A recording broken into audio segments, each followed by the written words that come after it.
할렐루야, 반갑습니다. 거룩하고 복된 주일, 더사랑교회 주일 예배 함께 예배 드리시는 우리 모든 성도님들 주님의 이름으로 축복합니다. 우리 옆에 계신 분들, 앞뒤 좌우에 계신 분들 바라보시면서 우리 반갑게 인사했으면 좋겠습니다. 사랑합니다, 축복합니다. 우리 함께 인사해 보실까요? 사랑합니다, 축복합니다.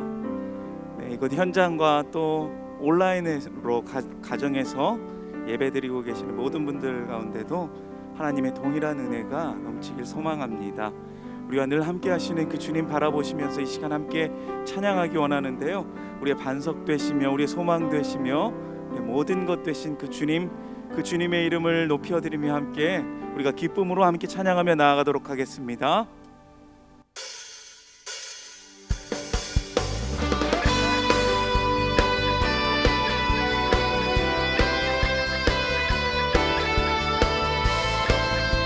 우리 함께 박수치며 주님을 찬양합시다. 나의 반석이신 하나님, 행하신 모든 것 완전하시니 나의 생명 되신 하나님, 내게 행하신 일 찬양합니다. 진실하신 하나님, 실수가 없으신 좋으신 나의 주, 진실하신 하나님, 실수가 없으신 좋으신 나의 주. 다시 한번 처음부터 나의 반석이신 하나님, 행하신 모든 것 완전하시니 나의 생명 되신 하나님, 우리에게 행하신 그 모든 일을 찬양합니다. 진실하신 하나님, 실수가 없으신 좋으신 나의 주, 진실하신 하나님, 실수가 없으신 좋으신 나의 주, 진실하신 하나님, 진실하신 하나님, 실수가 없으신 좋으신 나의 주,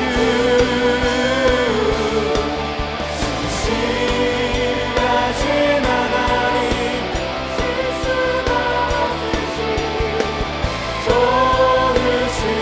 우리 다시 한번 찬양합시다. 진실하신 하나님,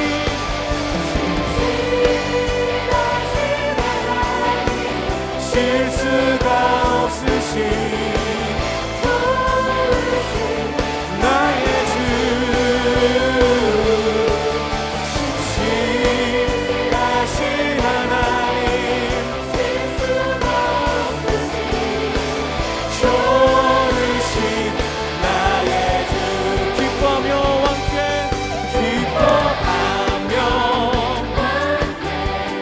노래 부르리. 소리 높여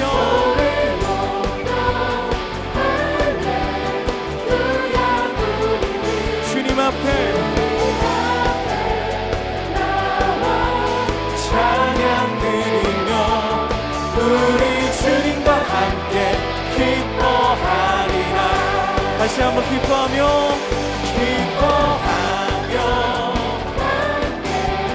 노래 부르리.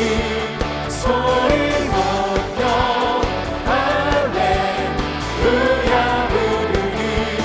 주님 앞에 나와 찬양 드리며 우리 주님과 함께 기뻐하리라. 나의 창조자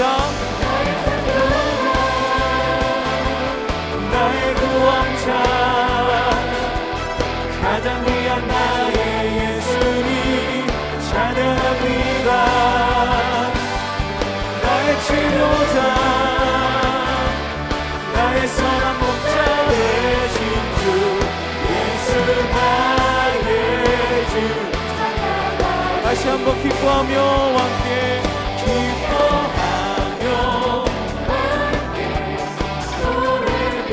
소리 높여서 할렐루야 부르기 주님 앞에 나와서 찬양을 우리 주님과 함께 기쁨으로 나아갑니다. 나의 창조자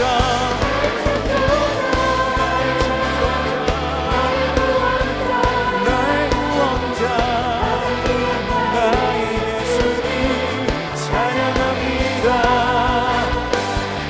나의 치료자 나의 선한 목자 되신 주 예수 나의 주 한 번 더 나의 창조자 나의 구원자 가장 위한 나의 예수님 찬양합니다. 나의 치료자 나의 목자 되신 주 예수 나의 주 찬양합니다. 예수 나의 주 예수 나의 주 한 번 더 예수 나의 주님 예수 나의 주 찬양하리. 할렐루야. 우리 주님께 영광의 박수 드립니다. 아멘.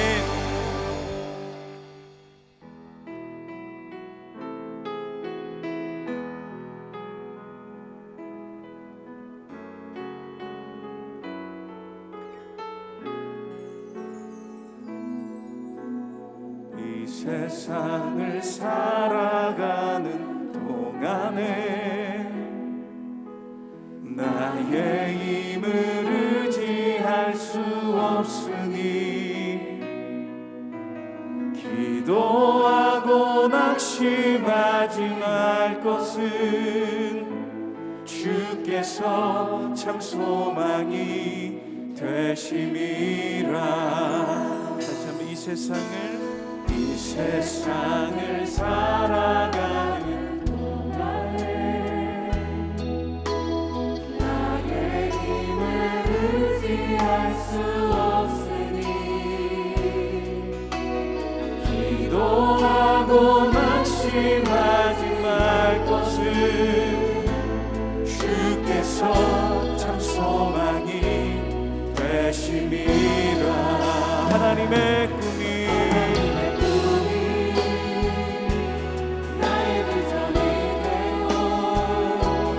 예수님의 성품이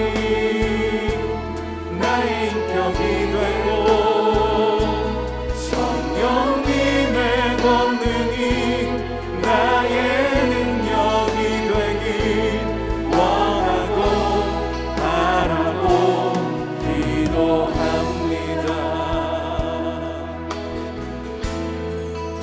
주의 길을 걸어가는 주의 길을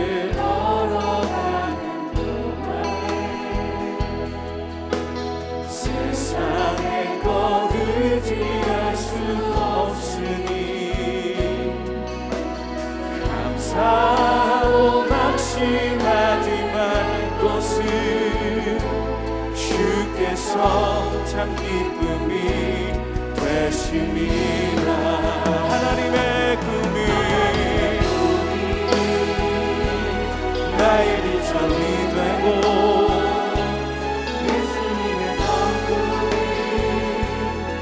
인격이 되고 성령님의 권능이 나의 능력이 되길 원하고 바라고 기도합니다.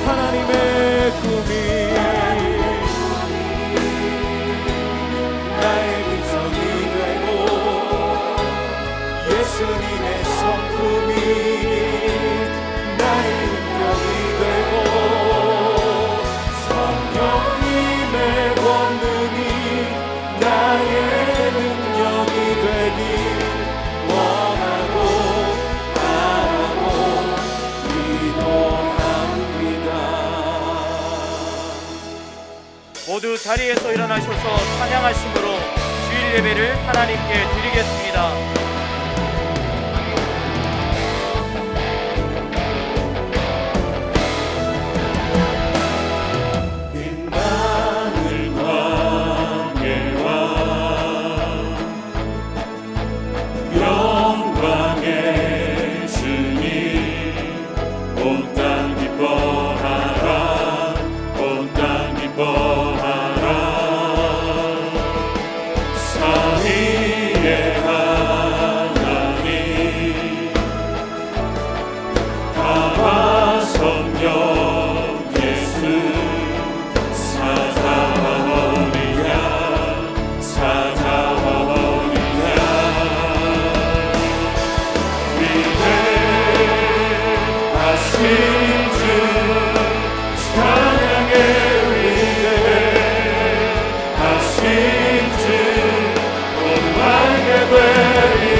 내 영혼아 여호와를 송축하며 그의 모든 은택을 잊지 말지어다.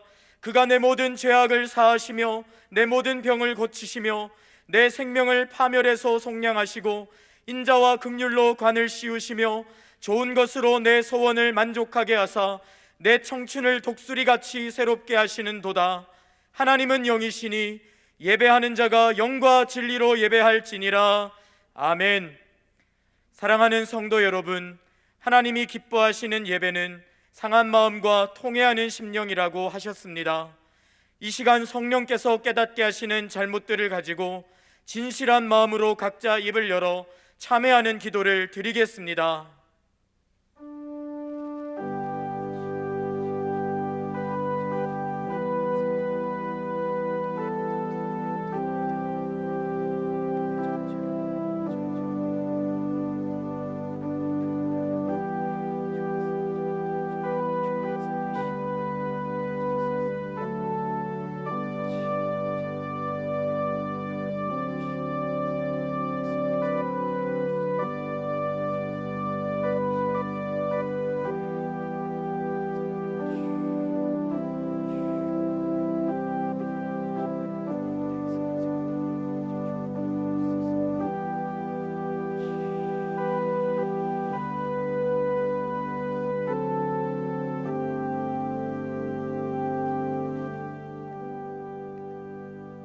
만일 우리가 우리 죄를 자백하면 그는 미쁘시고 의로우사 우리 죄를 사하시며 우리를 모든 불의에서 깨끗하게 하실 것이요.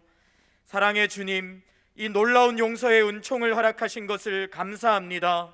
이제는 우리가 법 아래 있지 아니하고 은혜 아래 있기 때문에 더 이상 죄가 우리를 주관치 못하는 줄 믿습니다. 이 시간 우리를 다시 한번 성령으로 강건케 하시고 충만케 하여 주옵소서. 예수님의 이름으로 기도합니다. 아멘. 자리에 앉으셔서 찬양 드리겠습니다.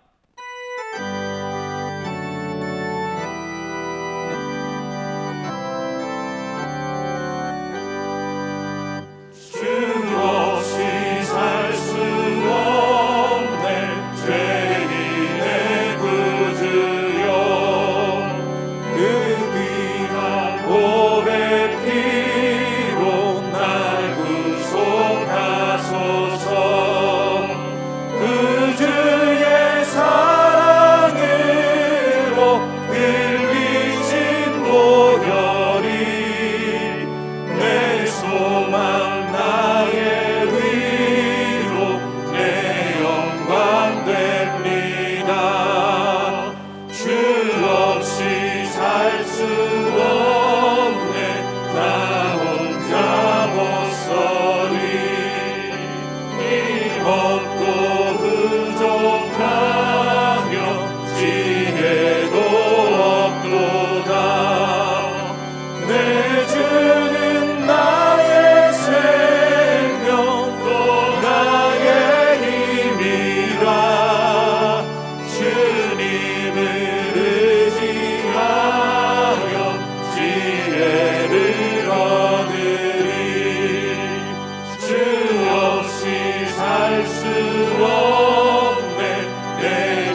하나님의 크신 은혜와 사랑에 감사와 찬양을 올려드립니다. 주일 예배 가운데 하나님의 영광이 가득하여 예배드리는 모든 성도가 살아계신 하나님을 경험하며 구원의 감격과 은혜를 누리게 하옵소서.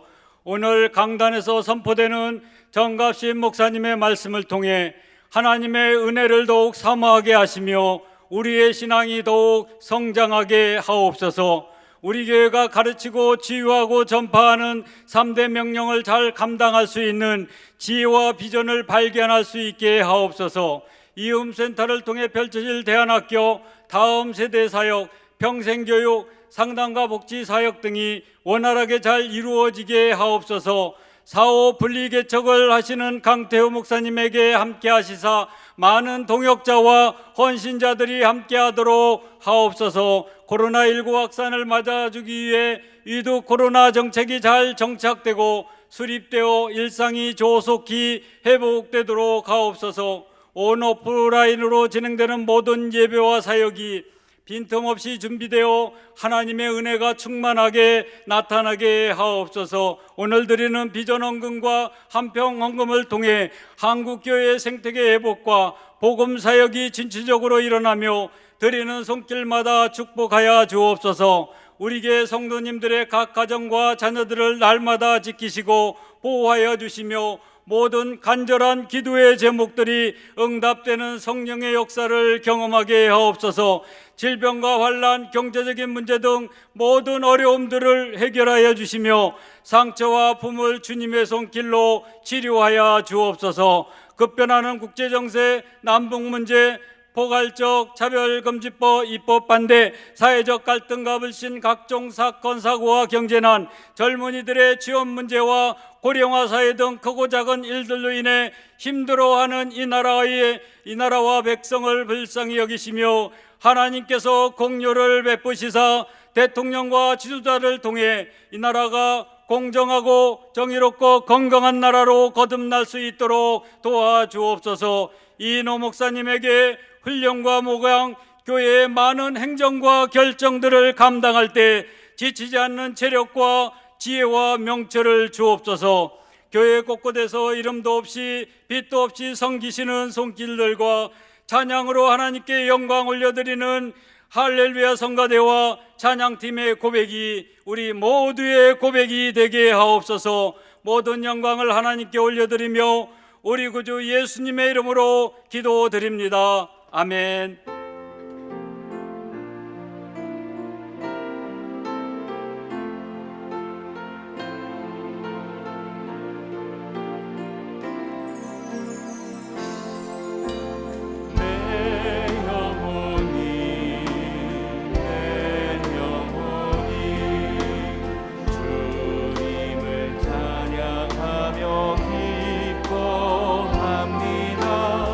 내 영혼이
이은기독 유아학교는 하나님 중심 철학을 가지고 국가에서 시행하는 교육 과정을 말씀과 연결하여 삶으로 고백하는 신앙 교육으로 나아갑니다.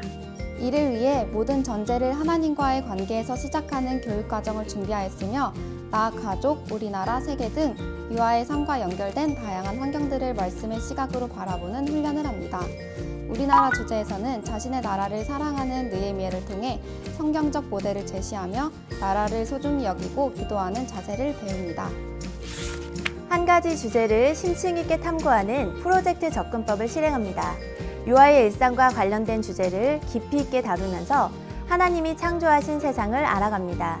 실세에서는 여행 프로젝트 수업을 성경과 연결하고 실제로 친구들과 전도 여행을 하면서 삶에서 하나님을 경험하는 신앙교육을 계획하고 있습니다.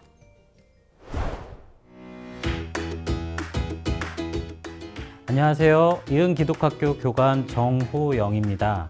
13년 동안 기독교 학교에서 전 학년에 걸쳐 다양한 교과를 가르친 연구 경력과 경험을 살려 기독교 세계관에 기반한 통합 수업을 가르치도록 하겠습니다.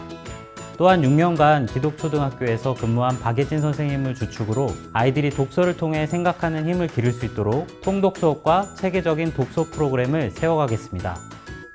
글로벌한 국제학교 경험을 살려 아이들의 세상을 보는 눈을 넓혀주고 영어와 중국어 방과후 아카데미 개설 및 예체능 분야에서 학생 각자의 특별함을 이끌어내는 방과후 수업을 기획하겠습니다. We all know that Jesus called us to make disciples among all nations. And into this world, knowing English is an important part of that. As a bilingual and bicultural person, I know the challenges we face in this process. I'm looking forward to bringing young people further on this journey with me.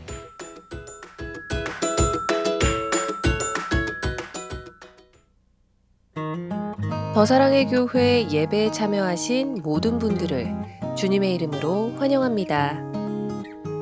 새로 오신 분은 그냥 가지 마시고 예배가 끝난 직후 3층 새가족실에 오셔서 등록해 주시면 감사하겠습니다. 온라인으로 새가족 등록을 하실 수 있습니다. 교회 홈페이지 메뉴 중 온라인 새가족 등록 안내를 클릭하신 후 설문지를 작성하시면 가등록이 됩니다. 가등록 후 담당 교역자의 등록 신방을 받으시면 정식 등록 교인이 됩니다. 오늘 새가족반 강의는 일과입니다. 지난 주일부터 화요일까지 3일 동안 제35기 중보기도학교가 열려 총 63명의 훈련생이 수료하였습니다. 아울러 지난 수요일에는 중보기도학교 35기 발단식을 통해 새로운 기도 헌신자를 세우는 뜻깊은 시간을 가졌습니다. 교회 1층 야외마당에 성탄 트리를 설치했습니다. 가족 또는 지인들과 함께 사진도 찍으며 성탄의 추억을 만들어 보시기 바랍니다. 일상회복 1단계에 따라 현장 예배는 백신 접종 제한 없이 전체 좌석의 50%를 운영합니다. 오늘부터 새가족반 모임을 현장 모임으로 전환합니다.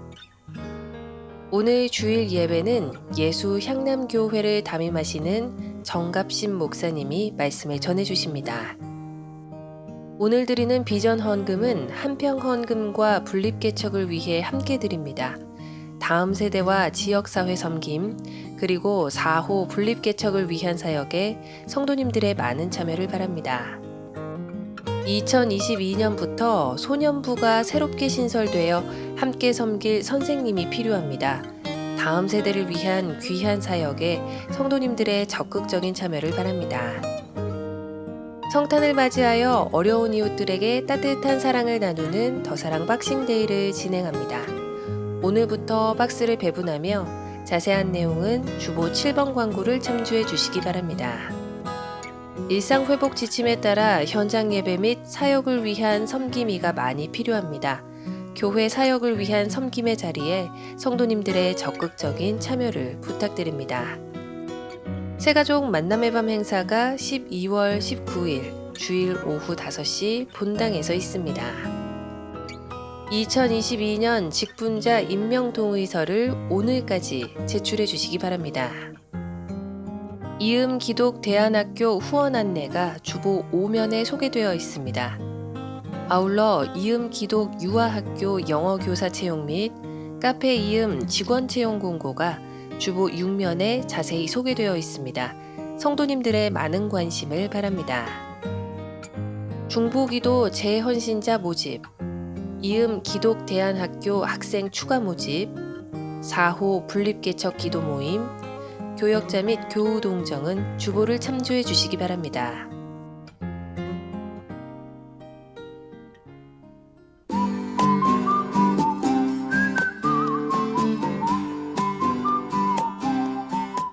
안녕하세요. 목양사역을 담당하게 된 신민용 목사라고 합니다. 여호와는 나의 목자시니 내게 부족함이 없으리로다. 이 말씀 붙들고 진심으로 기도하며 주님의 몸된 교회와 우리 성도님들을 섬기도록 하겠습니다. 안녕하세요. 목양사역을 담당하게 된 장원성 목사입니다. 말씀과 기도의 열정을 품고 나아가시는 담임 목사님을 따라 최선을 다해 영혼을 섬기겠습니다. 안녕하세요. 목양사역과 이음기독학교 영어 교육을 담당하게 된 박진호 목사입니다. 하나님께서 더 사랑의 교회를 섬길 수 있게 허락하셔서 너무 기쁘고 감사합니다. 우리 성도님들과 복음 안에서 함께 성장할 날들이 너무 기대됩니다. 안녕하세요. 유년부를 담당하게 된 조영광 목사입니다.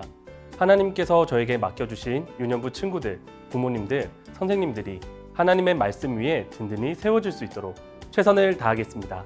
안녕하세요. 초등부를 담당하게 된 김재성 전도사입니다. 하나님이 맡기신 교회와 귀한 영혼들을 마음 다해 섬기도록 하겠습니다. 안녕하세요. 소년부를 담당하게 된 최삼을 목사입니다. 어린 영혼들을 말씀과 기도로 잘 양육하며 섬기겠습니다. 안녕하세요. 이번에 중등부를 맡게 된 조정욱 전도사라고 합니다. 주님이 주시는 기대감과 설렘으로 한 영혼을 소중히 여기고 사랑하며 섬기도록 하겠습니다. 안녕하세요. 이번에 고등부를 섬기게 된 주혜찬 전도사라고 합니다. 대한민국에서 고등학생으로 산다는 것이 참 쉽지가 않은데요. 우리 아이들의 친구가 되어서 기쁠 때 함께 웃어주고 슬플 때 함께 울어주는 그런 사역자가 되도록 하겠습니다. 안녕하세요. 사랑부를 섬기게 된 김학창 전도사입니다. 장애인과 비장애인이 아무런 편견 없이 예배드리는 건강한 교회가 되도록 노력하겠습니다. 감사합니다.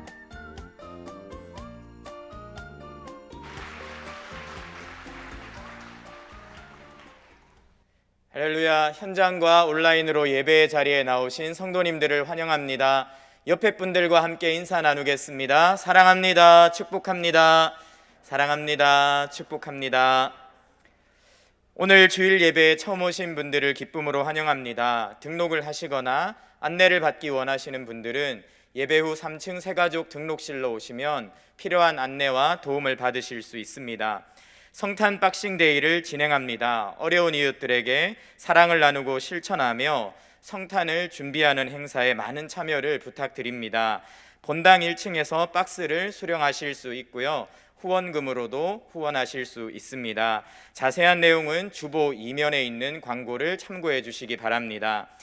아직 온라인 예배 출석을 체크하지 않으신 성도님들께서는 영상 하단에 있는 예배 출석 체크를 클릭하셔서 출석을 체크해 주시기 바랍니다. 더불어서 이음기독대안학교에서 다음 세대를 예수님의 제자로 세워내기 위해서 많은 노력을 하고 있습니다. 이 일을 위해서는 성도님들의 재정 후원이 절실합니다. 오늘 안내가 나가 있는데요. 주보를 참조해 주시고 각 층 로비에 신청서를 제출해 주시면 자세한 안내를 드리도록 하겠습니다. 섬김이 모집을 비롯한 기타 광고는 주보를 참조해 주시기 바랍니다. 오늘 우리에게 주시는 하나님의 말씀은 구약성경 열왕기하 20장 1절부터 6절까지의 말씀입니다. 저와 여러분이 한 절씩 교독하겠습니다. 그때 히스기야가 병들어 죽게 되매 아모스의 아들 선지자 이사야가 그에게 나와서 그에게 이르되 여호와의 말씀이 너는 집을 정리하라 내가 죽고 살지 못하리라 하셨나이다. 히스기야가 낯을 벽으로 향하고 여호와께 기도하여 이르되 여호와여 구하오니 내가 진실과 전심으로 주 앞에 행하며 주께서 보시기에 선하게 행한 것을 기억하옵소서 하고 히스기야가 심히 통곡하더라. 이사야가 성읍 가운데까지도 이르기 전에 여호와의 말씀이 그에게 임하여 이르시되 너는 돌아가서 내 백성의 주권자 히스기야에게 이르기를 왕의 조상 다윗의 하나님 여호와의 말씀이 내가 내 기도를 들었고 내 눈물을 보았노라. 내가 너를 낫게 하리니 내가 3일 만에 여호와의 성전에 올라가겠고 내가 내 날에 15년을 더할 것이며 내가 너와 이 성을 아수르의 왕의 손에서 구원하고 내가 나를 위하여 또 내 종 다윗을 위함으로 이 성을 보호하리라 하셨다 하라 하셨더라. 아멘. 이 시간 예수 향남교회를 담임하시는 정갑신 목사님께서 하나님의 말씀 증거해 주시겠습니다. 큰 박수로 모시겠습니다.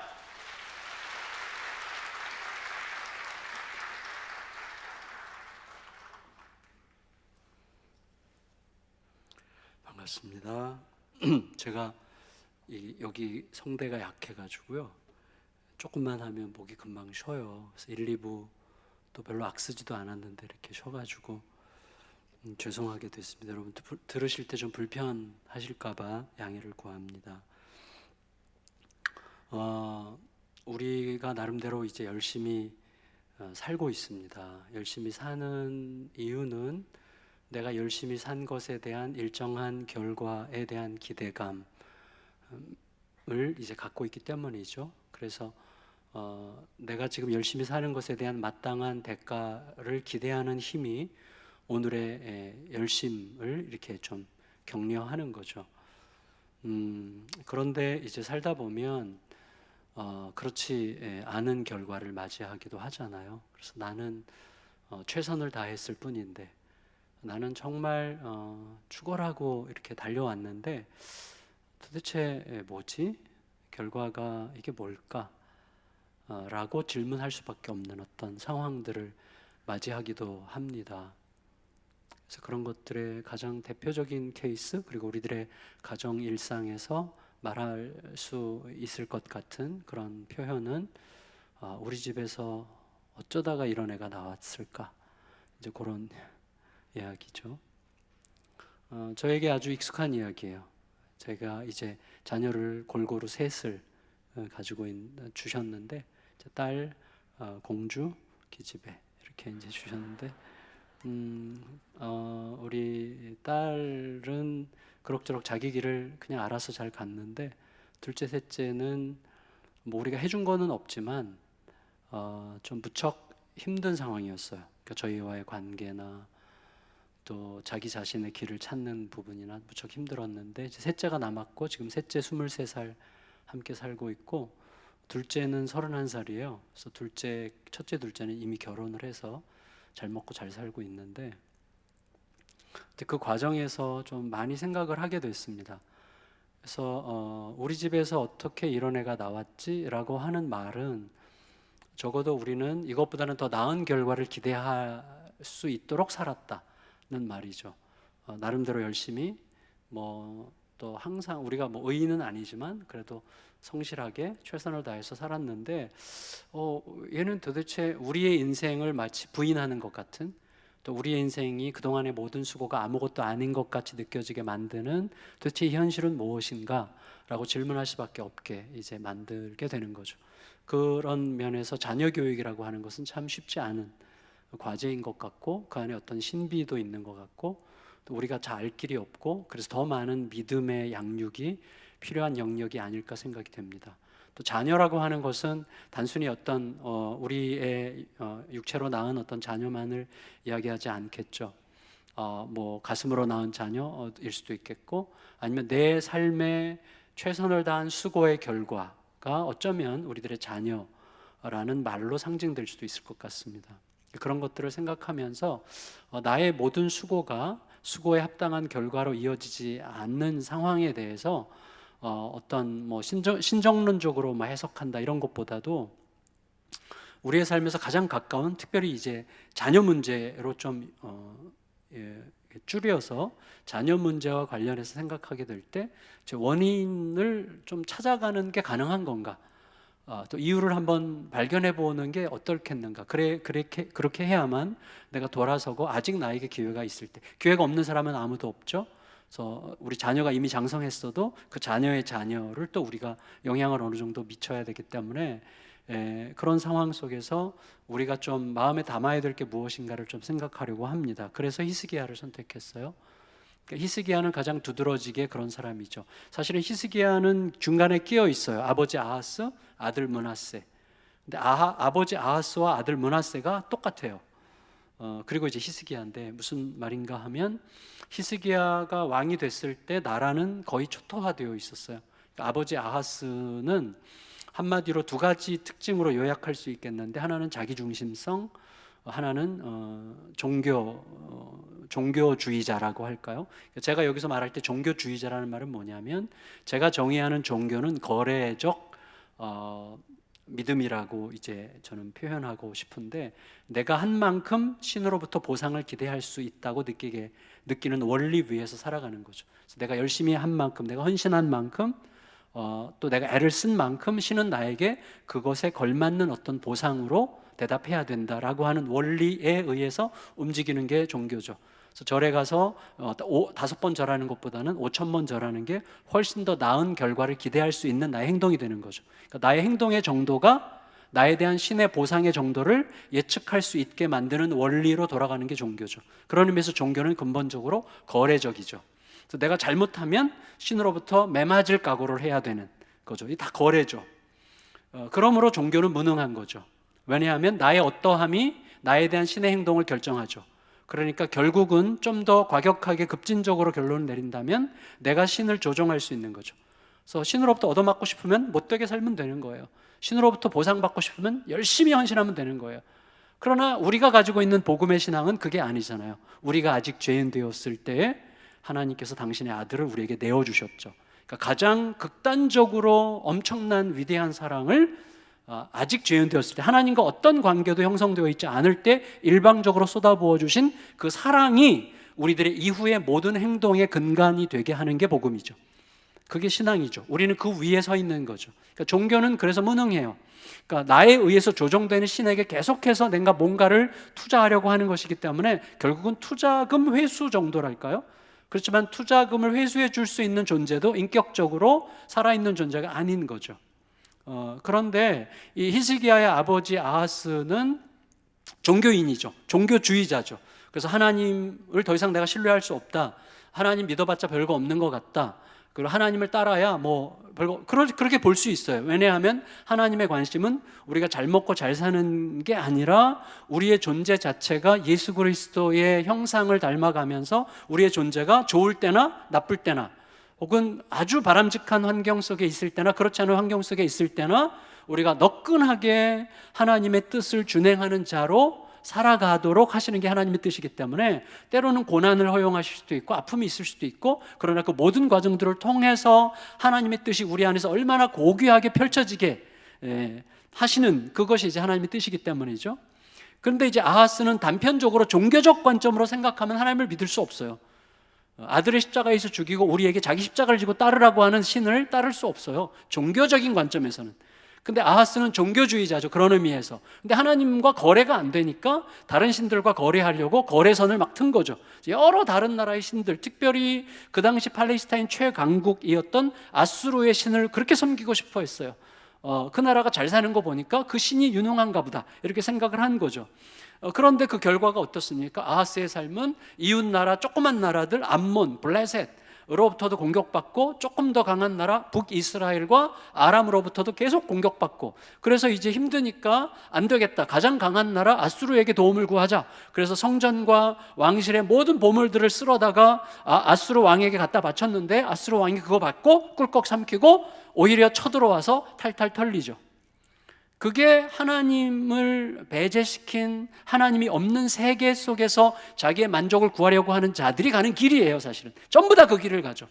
뭔가 있는 것 같아도 결국은 다 탈탈 털리고 죽음에 삼켜지는 인생을 사는 거죠.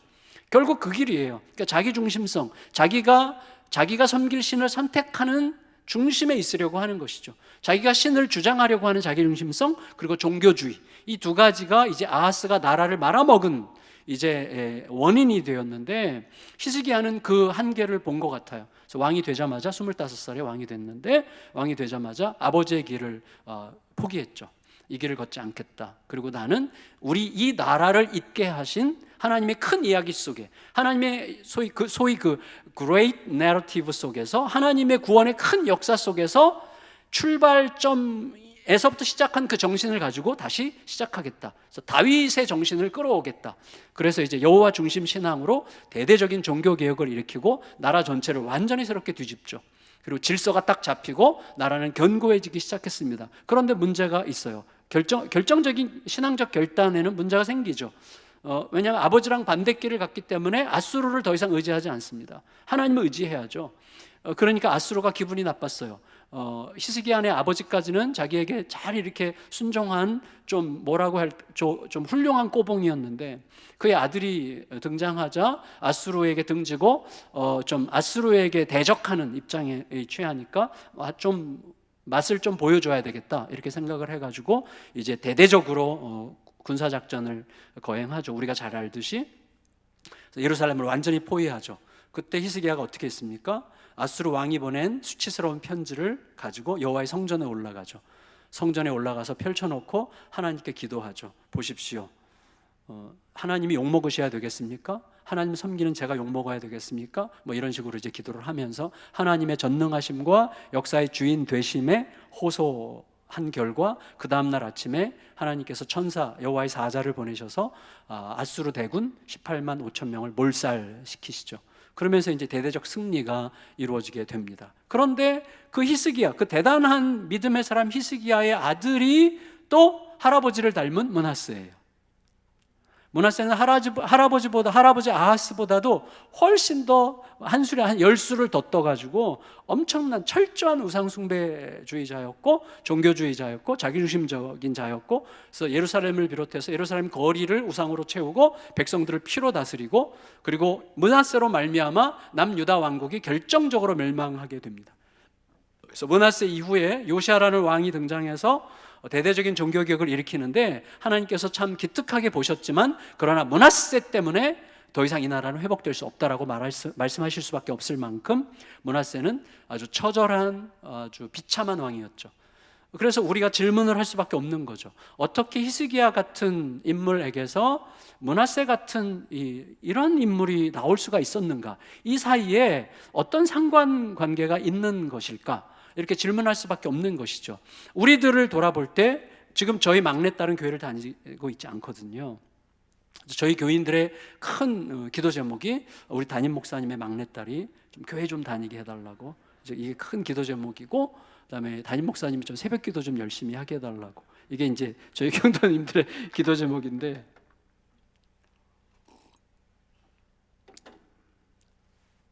저에게는 선물 같아요. 그래서 저희 둘째 딸이 사실 셋째 이상으로 힘들게 했는데 저희 둘째 딸은 지금 목사님 사모님이에요. 그래서 이제 그 과정이 어떤 방식으로 진행되는지를 알게 하셨기 때문에 셋째 딸에 대해서도 그 길을 지금 밟고 있는 중이에요. 그래서 하나님 앞에 철저하게 복음적으로 관계를 맺으려고 지금 몸부림을 하느라고 십자가를 지고 있는 거죠. 그렇지만 아주 해피해요. 근데 어쨌거나 그래서 히스기야와 므낫세 사이에 어떤 관계가 있는 것인가 이제 하는 것을 좀 생각해 보려고 합니다. 특별히 이 단서를 찾기 전에 우리가 먼저 조심해야 될 부분이 있다고 생각합니다. 그건 뭐냐면 콩 심은 데 콩나고 파 심은 데 팥난다고 하는 방식에 이래서 누군가에게, 다른 성도님들에게, 이웃에게 어떤 문제가 있을 때 뭐가 있겠지, 무슨 문제가 있겠지, 그리고 뭐 오죽했으면 저랬겠어? 뭐 이런 식의 생각을 너무 빨리 하는 것은 너무나 무례할 뿐만 아니라 주제넘는 일이죠. 왜냐하면 우리가 알듯이 굉장히 좀 훌륭한 부모 밑에서도 엉뚱한 아이, 좀 말이 안 되는 아이가 나올 가능성이 얼마든지 있고, 그리고 조금 덜 훌륭하고 좀 못났다고 해야 될까요? 그런 부모님 밑에서도 아주 훌륭한 자녀들이 나올 수 있는데 그 원인을 우리는 헤아릴 길이 없습니다. 그러니까 솔직히 내가 잘했기 때문에 된 거야 라고 말할 수 있을 것 같은 조건이 형성되기도 하지만 나보다 훨씬 더 열심히 잘한 사람의 삶에서 똑같은 결과가 나오지 않는 무수히 많은 예들 때문에 우리는 내가 그렇게 했기 때문에 그렇게 됐다는 말을 보편화시킬 수가 없어요. 함부로 평가할 수 없어요. 다른 사람에 대해서 함부로 말할 수 없어요. 뭐가 있겠지, 오죽했으면 저랬겠어? 뭐 이렇게 말할 수 없어요. 여러분, 그런데 중요한 건 뭐냐면 나에 관해서는 생각을 해야만 되는 거죠. 내 문제에 관해서는. 생각을 해야만 되는 거죠. 예를 들어서 은혜와 평강은 하나님의 것이죠. 아멘? 은혜와 평강은 하나님이 주시는 것입니다. 그렇죠? 지금 또다시 유혹을 받고 있습니다. 격한 반응을 끌어내고 싶은 유혹이 여기 서면 꼭 있어요. 아주 못난 마음인데 그래도 다시 한번 은혜와 평강은 하나님의 것입니다. 아멘? 네. 근데 그러면 우리의 삶에 은혜와 평강이 있다면, 지금 은혜와 평강이 있다면 내가 창조한 게 아니죠. 그건 하나님이 주신 거죠. 왜냐하면 나와 똑같은 혹은 나보다 훨씬 더 신실하게 살았던 분의 삶 속에도 은혜와 평강이 없는 경우가 있어요. 그러니까 하나님이 뭔가를 말씀하시려고 하는 거죠. 그분에게도 저에게도. 그러면 나에게 은혜와 평강이 있다면 그건 하나님의 전적인 선물인데, 그렇다면 나에게 은혜와 평강이 없다면 그거는 둘 중에 하나죠. 하나님께서 은혜와 평강을 하나님은 주시고 싶어 하시잖아요. 주시고 싶어 하시는 분이신데 아직 허락하시지 않은 내 안에서 발견하기를 기대하는 하나님의 어떤 이유, 그래서 그거를 찾고자 질문하라고 주시는 시간이라고 할 수가 있겠죠. 그러니까 히스기야의 문제를 다룰 때 너의 이야기가 아니라 나의 이야기로 다뤄야만 답을 찾을 수가 있습니다. 그러니까 히스기야의 이야기는 나의 이야기예요. 그러니까 내 안에서 뭐지 문제가? 그리고 어떤 요소 때문에 므낫세 같은 아이가 어떤 요소 때문에 이런 삶의 결과가 나타났는가 하는 것에 대해서 좀 깊이 반추하는 그런 시간들이 우리들에게 너무나 필요하다고 할 수가 있겠습니다. 자, 그런데 히스기야와 관련해서 우리들에게 굉장히 중요한 것 중에 하나는 맥락이에요. 아까 우리 이재한 목사님과 함께 여러분이 읽으신 말씀의 1절에 보면 히스기야가 죽을 병에 걸렸습니다. 근데 죽을 병에 걸렸느냐보다 더 중요한 건 뭐냐면 죽을 병에 걸린 상태에서 내가 그 죽을 병을 어떤 방식으로 받아들이느냐 하는 것을 통해서 내 마음속에 담겨 있었던 진실이 무언가가 드러나는 거죠. 그런데 그것은 그 맥락과 관련이 되어 있어요. 무슨 말이냐면 히스기야가 죽을 병에 걸린 상황은 아수르 대군을 물리친 직후예요. 그러면 아수르 대군을 물리쳤을 때 히스기야 속에는 어떤 생각이 일어났겠습니까? 이제 됐다. 이제 드디어 하나님께서 좀 더 힘을 내서 본격적으로 이 개혁 정책을 계속 수행하고 이제 좀 더 힘을 내서 아수르가 이제 당분간은 쳐들어오지 않을 테니까 이 나라를 좀 더 하나님 중심의 나라로 하나님의 질서로 대대적으로 개혁하라고 기회를 주셨구나. 주여 감사합니다. 이제 해보겠습니다. 이런 마음이 들지 않겠습니까? 들지 않겠습니까? 들죠. 그런데 죽을 병에 걸렸어요.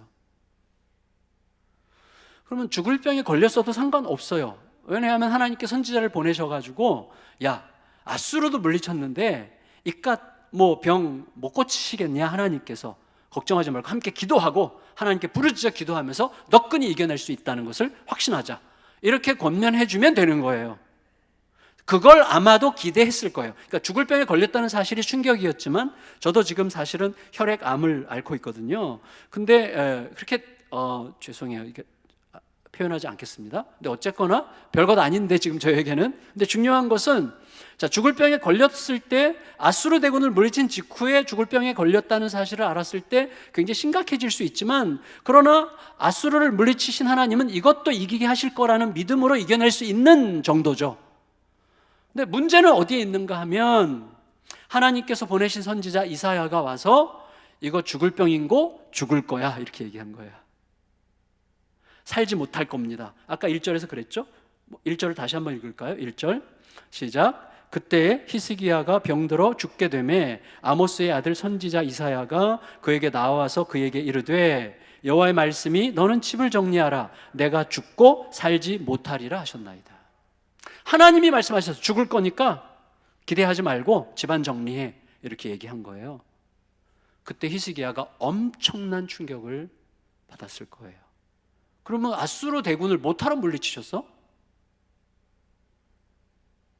그동안 내가 이렇게 대대적인 하나님 중심 신앙으로 개혁 정책을 세웠는데 아수르는 못하러 물리치시고 지금 나한테 죽을 거라니 도대체 뭐 하시는 거야? 이렇게 지금 패닉 상태에 빠질 수밖에 없는 상황이죠. 그런 상황이 우리가 늘 만날 수도 있는 상황들이라고 생각이 됩니다. 이때 히스기야가 어떻게 반응하는가를 보면 히스기야의 내면에 흐르고 있었던 무엇이 발견된다고 생각이 돼요. 2절 3절 읽을까요? 2절 3절 시작. 히스기야가 낯을 벽으로 향하고 여호와께 기도하여 이르되 여호와여 구하오니 내가 진실과 전심으로 주 앞에 행하며 주께서 보시기에 선하게 행한 것을 기억하옵소서 하고 히스기야가 심히 통곡하더라.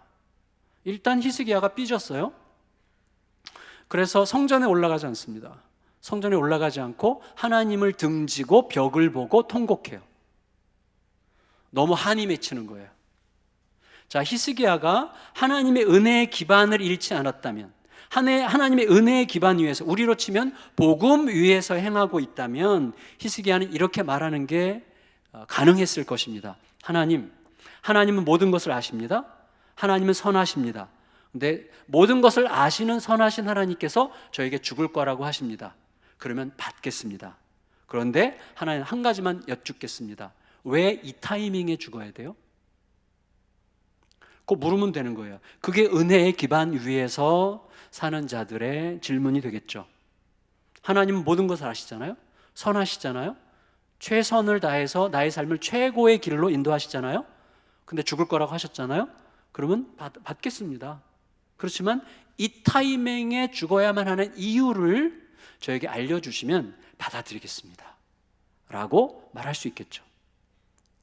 근데 내가 종교적 기반 위에서 혹은 내 밑바닥에 종교적 기반이 흐른다면 하나님과 거래적 관계로 상대하겠죠. 하나님 왜 이러세요?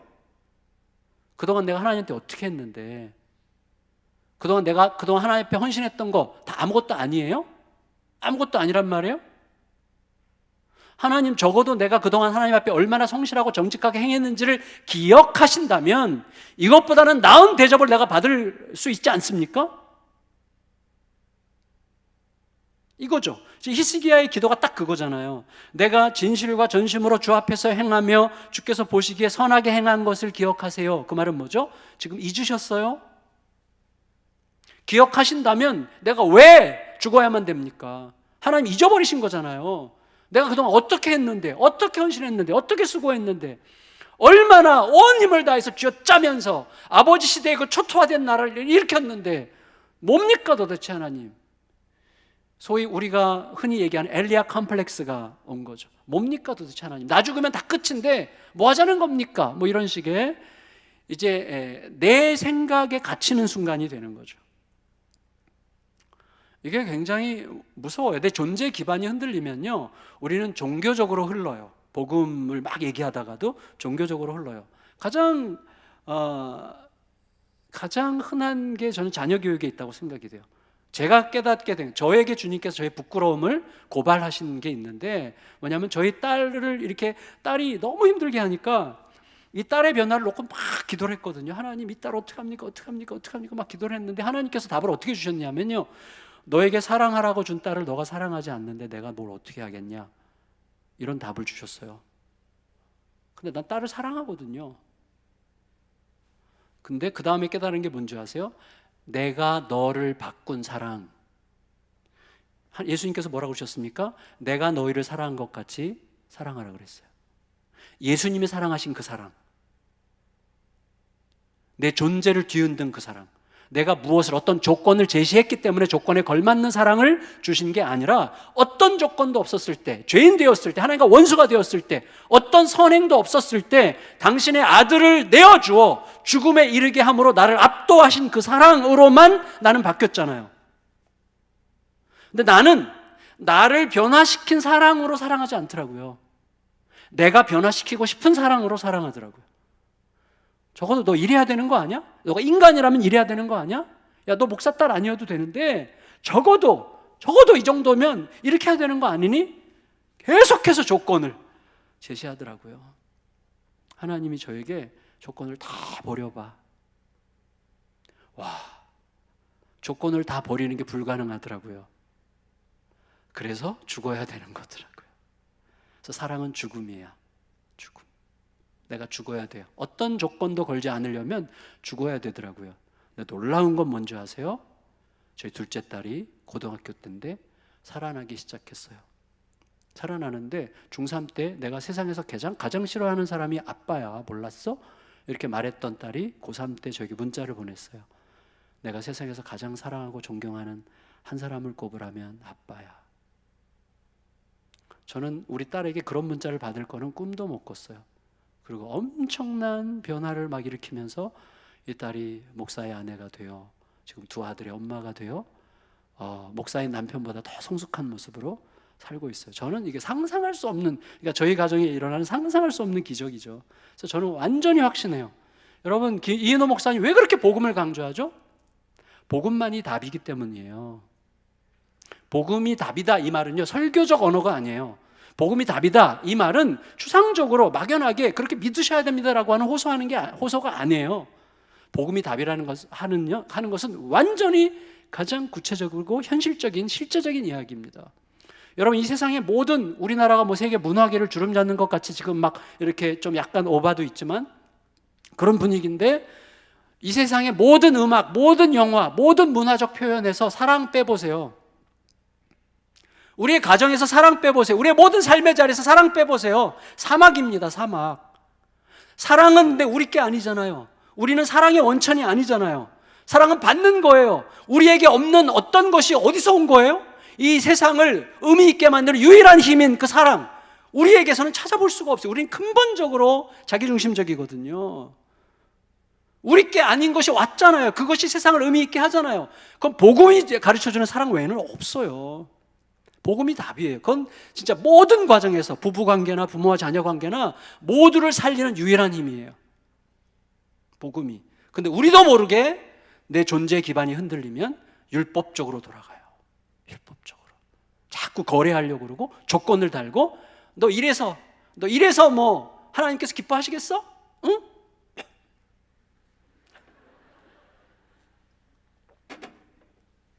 야, 너 이따위로 해가지고 이따위로 해서 하나님이 너한테 은혜 주실 것 같아?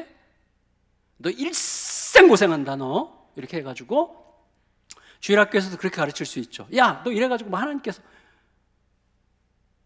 만일에 주일학교에서 그렇게 가르치는 게 맞다면 주일학교 우리 교육자로부터 이렇게 따로 1대1 면담을 명령받고 교육자실에 끌려 들어가서, 야, 너 이딴 식으로 하려면 교회 다니지 마. 너 같은 애는 이 교회 필요 없어. 라는 말을 들었었던 저 같은 사람은, 저는 실제로 그 말을 들었어요. 제가 고등학교 때 우리 전사님이 불러서 교회 나오지 말라 그랬어요. 전혀 제 얼굴과는 상관이 없는데 그때 정말 제 아내가 증인이에요.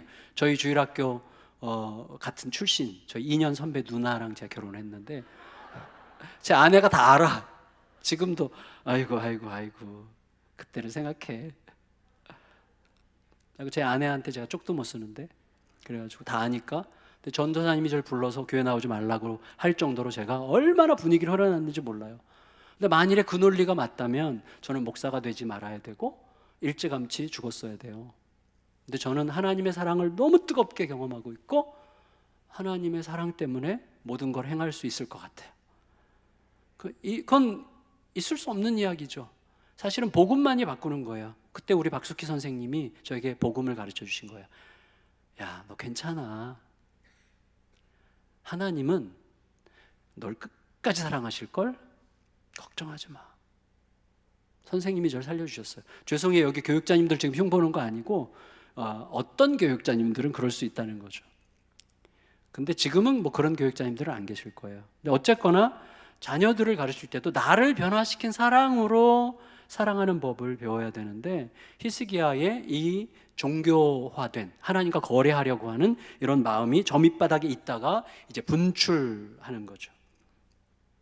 두 번째로는 뭐냐면 히스기야는 병에 걸렸을 때 하나님 앞에서 자기의 문제로 지금 받고 있어요. 내가 왜 죽어야 됩니까? 내가 그동안 어떻게 했는데 왜 죽어야 됩니까? 이런 식으로 반응을 했어요.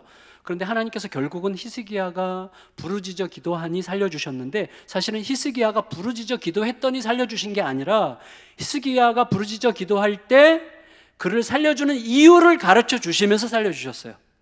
그 이유가 6절이에요. 6절 읽겠습니다. 6절 시작. 내가 내 날에 15년을 더할 것이며 내가 너와 이 성을 아수르 왕의 손에서 구원하고 내가 나를 위하고 또 내 종 다윗을 위함으로 이 성을 보호하리라 하셨더라.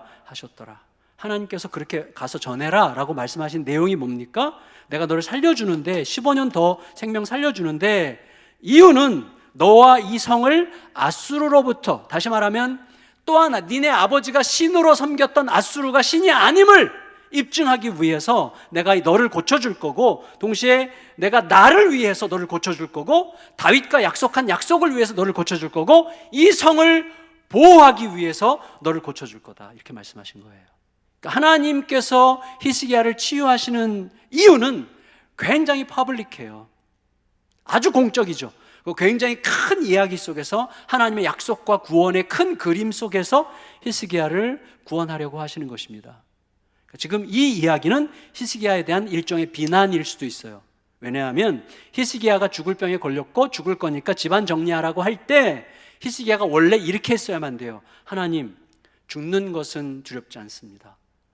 하나님은 모든 것을 아시고 하나님은 선하신데 하나님이 죽을 거라고 하시면 하나님의 무슨 뜻이 헤아려지지 않더라도 선한 어떤 뜻이 있음을 믿겠습니다. 그런데 제가 왜 이 타이밍에 죽어야 되죠?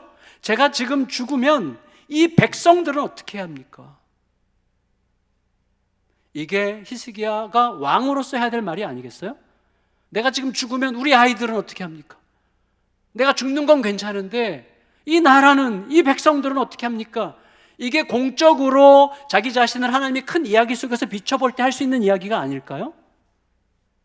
그러니까 히스기야가, 하나님께서 히스기야에게 요청하신 것은 질문이에요. 질문. 어떤 질문이냐면, 내가 죽을 거라고 하셨는데 살려주셨네? 그럼 처음부터 살리실 수 있는 하나님이잖아요.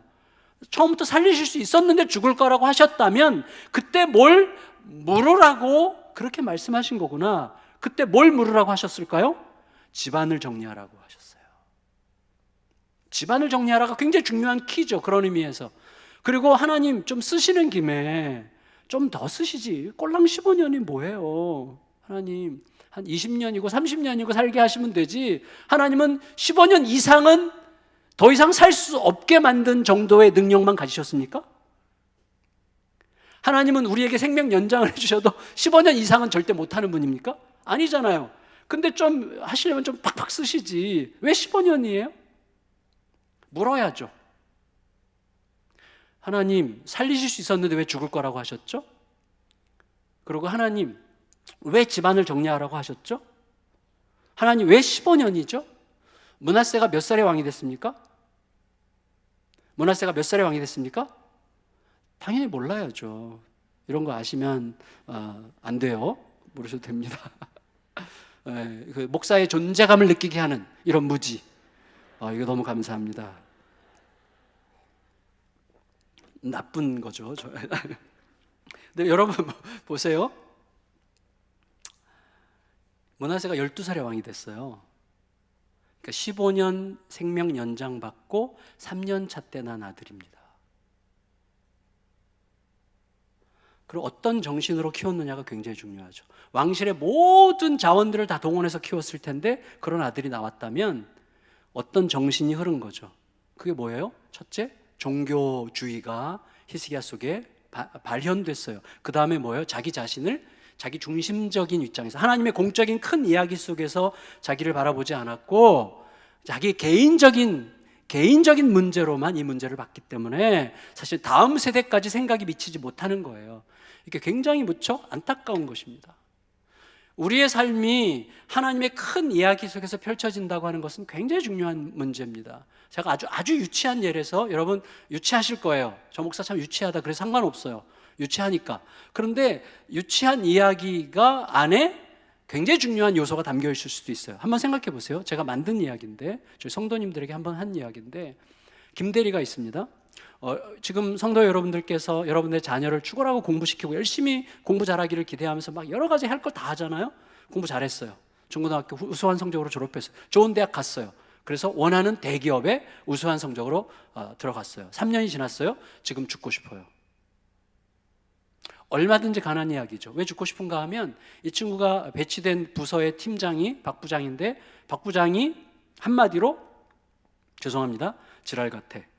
그래가지고 너무 입이 거칠고 생각 자체가 너무나 막 욕망 덩어리고 탐욕 덩어리고, 그다음에 김대리가 교회 다닌다는 거 알고 막 더 괴롭히고, 김대리를 어떻게 막 잡아먹지 못해가지고 막 날리고 막 너무너무 힘들게 하는 거예요. 그러니까 김대리가 그렇게 애써서 들어간 회사에 더 이상 다니고 싶지 않은 거예요.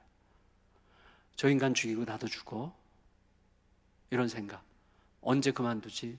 근데 그만두자니 딴 회사 또 가기도 너무 보장돼 있지 않고 너무 힘들고 애매하고 막 이런 막 온갖 고생을 하면서 억지로 그 회사를 다니는 거예요. 억지로. 근데 어느 날 엘리베이터 그날 출근하는데 엘리베이터 안에서 회장님을 만났네. 오너 회장님을. 근데 오너 회장님이 김대리 이름을 알아. 이대리라고 할까? 이대리 이름을 알아. 이노.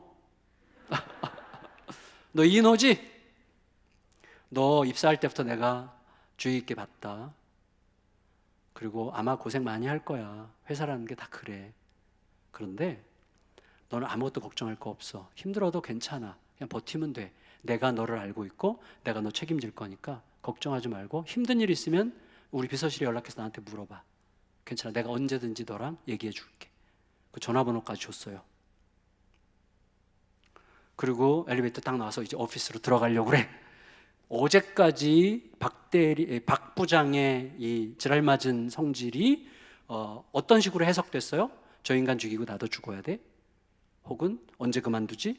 이런 식으로 해석됐던 박 부장의 말이 오늘 들어갔는데 똑같은 박 부장의 말이 오늘은 다르게 해석되죠. 지져라. 뭐 네가 뭐 지져야 뭐 별거 있어? 이렇게. 아주 유치한 거지만 이게 전부예요. 이게 우리의 삶이에요. 이 세상을 돌아가게 만드는 힘은 사랑입니다. 사랑의 원천은 하나님밖에 없어요. 하나님이 세상의 주인이세요. 매일같이 그분의 음성을 듣고 그분의 큰 이야기 속에서 내가 지금 어디 있는지를 비추어 보면 여러분 견딜 힘이 있고 뚫고 나갈 수 있고 이겨낼 수 있는 지혜를 얻을 수 있어요. 그게 우리가 가는 길이에요. 우리가 가는 길. 근데 여러분, 복음이 그래서 생명이고 전부고, 하나님의 큰 이야기 속에서 오늘의 나를 비춰보는 게 너무너무 치명적으로 중요한데, 이 두 가지를 가르치는 학교가 있습니까?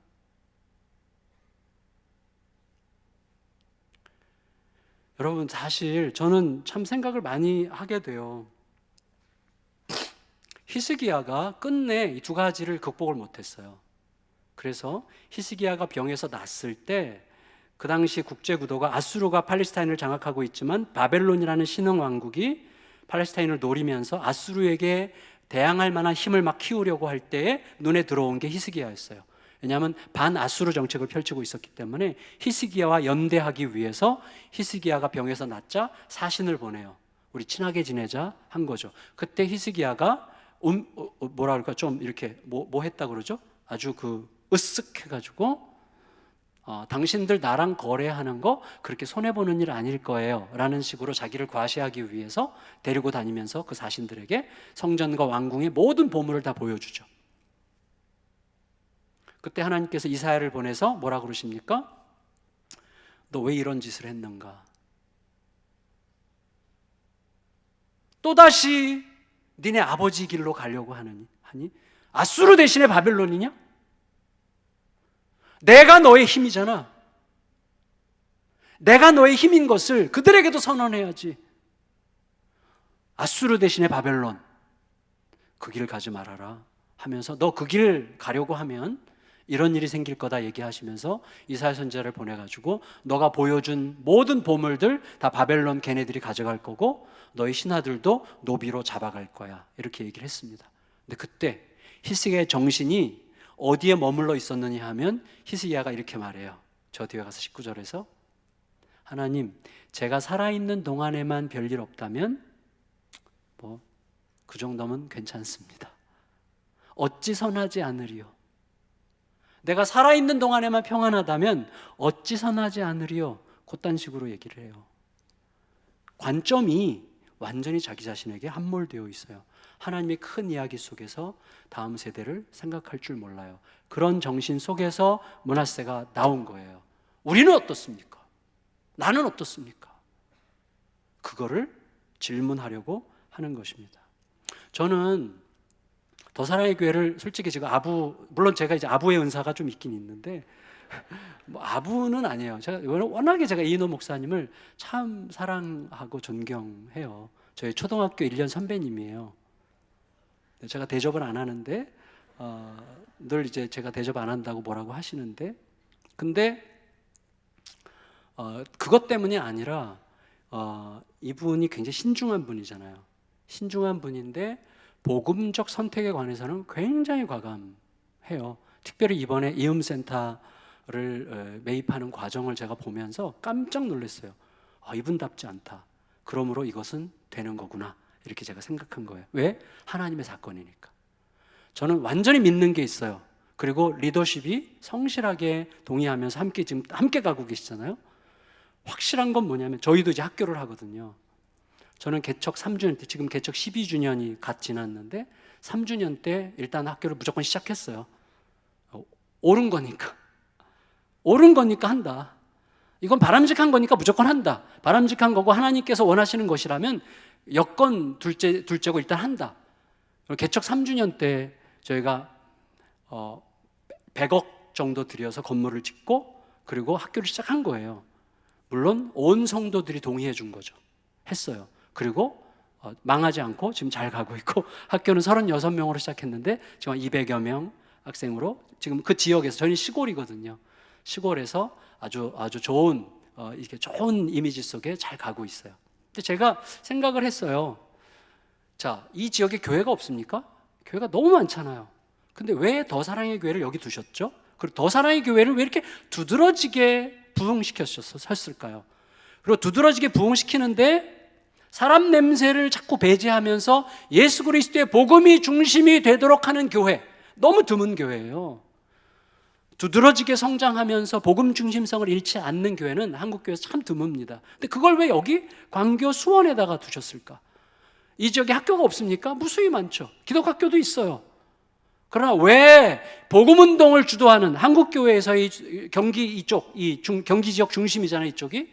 여기서 복음운동을 주도하는 교회는 더 사랑의 교회예요. 이미 한국교회가 다 알고 있어요. 그런데 왜 이 교회에 이 복음으로 양육하는 학교를 시작하게 하셨을까? 이것을 하나님의 그림 속에서 생각하실 수 있어야 됩니다. 그리고 인도하신 하나님이 인도하실 하나님이에요. 우리의 과거에는 하나님은 너무나 정확하게 인도하셨어라고 말할 만한 간증들이 다 있어요. 근데 비슷한 문제가 생기면 또다시 처음부터 시작해요, 우리들은.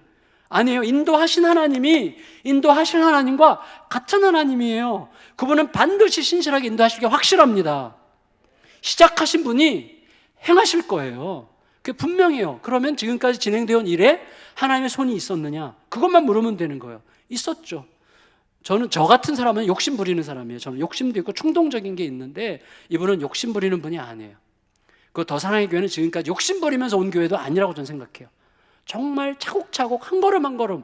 이인호 목사님의 스타일은 또 막 징검다리도 막 두드려가면서 믿음이 없다는 건 아니지만 이렇게 막 복음적 선택을 할 때 막 과감하게 하시는 분이죠. 그래서 저는 엄청나게 기대가 돼요.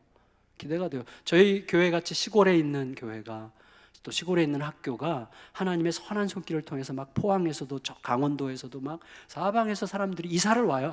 아이를 학교를 보내려고. 그렇다면 더 사랑의 교회는 말할 것도 없어요. 그리고 여러분, 자녀들을 이 복음으로 아이들이 성장하면서 아이들 속에 형성되는 정신이 무언가를 선택하는 것을 결정하고 선택이 그 아이의 인생을 형성하는 거예요. 어떻게 뭘 선택을 제대로 하려면 선택할 수 있는 에너지가 내 안에 기반이 되어 있어야 돼요. 그 에너지가 복음이어야 돼요. 복음보다 강한 것은 없습니다. 그거를 어디서 가르쳐줘요? 어떤 학교에서 가르쳐줍니까? 가르쳐주는 학교가 없어요. 그래서 여러분, 조금 힘들더라도, 경제적으로나 현실적으로 힘들더라도, 아니 조금 여유가 되든지 힘들든지 관계없어요. 믿음으로 보내시면 아이들은 완전히 달라져요. 저희 학교 아이들을 제가 지금 10년째 보고 있잖아요. 너무너무 달라져요, 아이들은. 한 3개월만 지나면 아이들이 너무 행복하고 너무 밝고 너무 적극적이고 질문을 잘하고, 저희의 그 기치는 뭐냐면, 표어는 세상을 두렵지 않고 세상에 충돌하여 복음으로 승부를 내는 아이예요. 저는 그건 반드시 된다고 확신합니다. 그 증명으로 하나님께서 이 더 사랑의 교회를 이 지역에서 이렇게 부흥시키시고 또 이음 센터도 얻게 하시고 이 운동을 일으키고 계시다고 저는 생각이 되는데, 여러분 두려워하지 마시고 전혀 겁낼 필요 없이 담대하게 이를 힘껏 헤쳐나가시면서 히스기야를 우리에게 허락하셔서 묵상하게 하신 하나님은 우리에게 반면교사로 삼아 오늘의 우리 자신의 삶에 대해서, 우리 자신의 태도에 대해서 질문하라고 주셨다고 생각이 됩니다. 그 길을 멋지게 잘 걸으시면서 힘내서 정말 한국교회 새로운 또 하나의 멋진 메시지를 던질 수 있는 복된 교회, 복된 성도님들로 세워지시기를 높으신 예수님의 이름으로 축원합니다. 하나님 아버지, 은혜를 감사드립니다. 이렇게 귀한 교회, 하나님이 아끼시고 세우시는 교회에서 주의 말씀을 나눕니다. 주여 은혜를 베풀어 주시고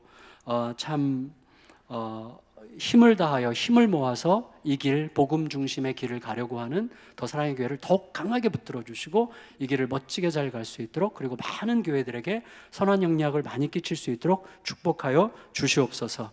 이 시간 하나님이 우리의 전부이심을 고백하며 몸을 드리고 마음을 드리고 시간을 내고 물질을 드려 주님 앞에 주님의 것임을 고백하는 모든 성도들에게 모든 것이 하나님의 손에 있을 때만 누릴 수 있는 자유와 부요함과 평강을 한껏 누리는 모든 성도들 되게 하여 주시옵소서. 그리고 분립 개척을 위하여 또 이음센터를 위하여 함께 마음을 모으고 물질을 모으는 모든 성도들 위해 하나님, 이 과정이 아니라면 경험할 수 없는 하나님만이 주시는 위대한 하늘의 은혜를 누리도록 축복하여 주시옵소서. 함께 하실 주님께 감사드리며 존귀하신 예수님의 이름으로 간절히 기도드리옵나이다. 아멘.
모두 자리에서 일어나셔서 복음으로 다음 세대를 살리시는 하나님께 찬양 드리겠습니다.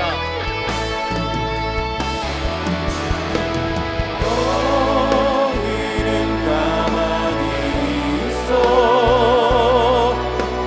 주가 하나님 되말지어다. 열방과 세대 가운데 주가 높임을 받으리라.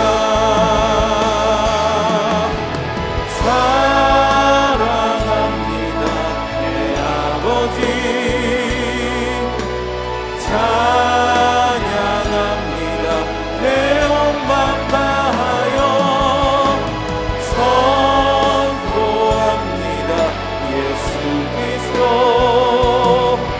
주님 오심을 기다리며.